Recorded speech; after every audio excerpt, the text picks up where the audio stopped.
अस्सलामुअलैकुम and welcome to my YouTube channel. तो आज हमारे पास चैप्टर नंबर हमारे पास 7 है, जिसके हम इम्पॉर्टेंट क्वेश्चंस को देख लेते हैं। यहाँ पर चैप्टर नंबर 7 हमारे पास कोऑर्डिनेट ज्योमेट्री। ओके, तो कोऑर्डिनेट ज्योमेट्री से हम ये देखेंगे कौन से इम्पॉर्टेंट क्वेश्चन बनते हैं एग्ज़ाम के लिए और कहाँ से हमारे पास मल्टीपल चॉइस क्वेश्चन आ सकते हैं। तो सबसे पहले अगर हम यहाँ पर कोऑर्डिनेट ज्योमेट्री की बात करेंगे तो कोऑर्डिनेट ज्योमेट्री की बात में हमारे पास ये जो चीज़ें हैं, जैसे वाई कोऑर्डिनेट हमारे पास जो एक्स कोऑर्डिनेट जो होता है हमारे पास उसको एब्सिसा बोला जाता है। ओके, और वाई कोऑर्डिनेट जो होता है उसको ऑर्डिनेट बोला जाता है। तो ये चीज़ें जो हैं आपको मल्टीपल चॉइस क्वेश्चन में पूछ सकते हैं, यानी एक्स कोऑर्डिनेट को क्या बोला जाता है एंड वाई कोऑर्डिनेट को क्या बोला जाता है। ओके, तो उसके बाद अगर हम आगे चलेंगे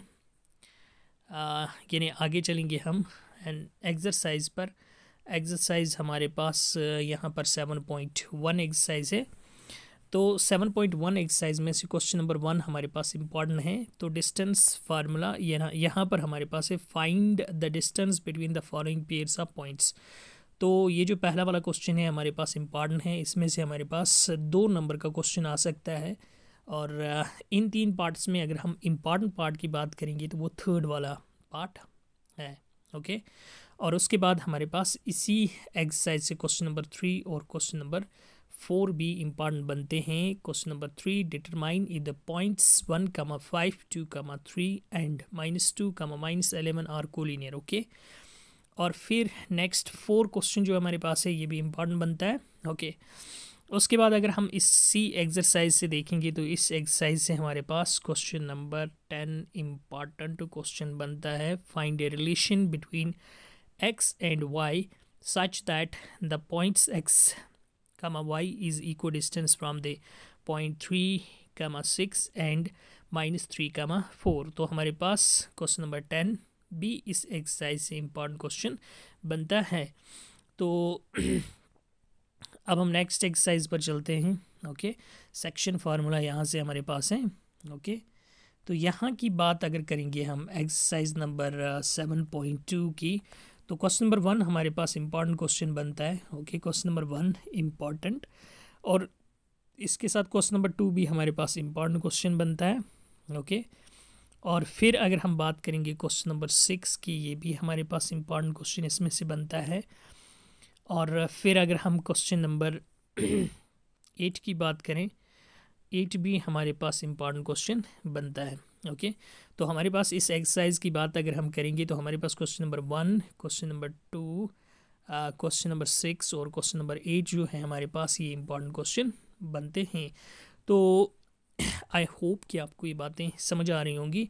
तो कोऑर्डिनेट ज्योमेट्री से हम यहाँ से देखेंगे कि हमने यानी यहाँ से देखा कि हमारे पास एमसीक्यूज़ में यानी ये पॉइंट्स पूछ सकते हैं, एक्स कोऑर्डिनेट को क्या बोलते हैं, वाई कोऑर्डिनेट को क्या बोलते हैं, और आपके पास यानी डिस्टेंस फार्मूला जो होता है वो किसके बराबर होता है ये भी पूछ सकते हैं, x2 - x1 का square. Okay, plus y2 - y1 का स्क्वायर। ओके, ये हमारे पास डिस्टेंस फार्मूला है, ये भी आप याद रखोगे।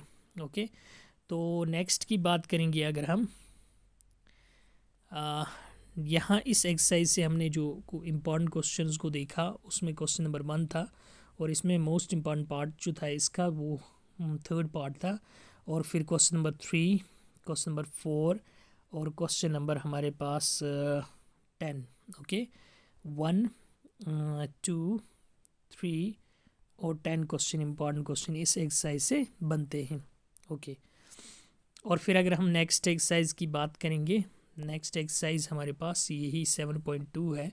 तो हमारे पास इसमें हमने देखा क्वेश्चन नंबर 1, क्वेश्चन नंबर 2 और हमारे पास question number 6। Okay, and question number 8 हमारे पास इस एक्सरसाइज से इम्पॉर्टेंट क्वेश्चन बनते हैं। और आप इसमें सेक्शन फार्मूला भी याद रखोगे, सेक्शन फार्मूला किसके बराबर होता है। ओके, और अगर हम नेक्स्ट की बात करेंगे, यहाँ पर हमारे पास ये जो समरी है इसमें, और यहाँ पर आप ये देखोगे कि ये भी आपको पूछ सकते हैं कि ये the distance between P x comma y one and x Q x two comma y two is, तो ये आप याद रखोगे। एंड देन दिस सेकंड वाला ये भी आप याद रखोगे, ओके। और फिर ये भी आप याद रखोगे, और ये आपके पास बड़ा इम्पॉर्टेंट पार्ट है, ये जो क्वेश्चन 4 है ये मोस्ट इम्पॉर्टेंट पार्ट है कि मिड पॉइंट आपको एग्ज़ाम में पूछते हैं, ओके। तो ये MCQ में मिल सकता है आपको, part number 4, the mid point of the line joining line segment joining the points P x1 comma y1 and Q x2 comma y2 is, तो ये मिड पॉइंट है हमारे पास।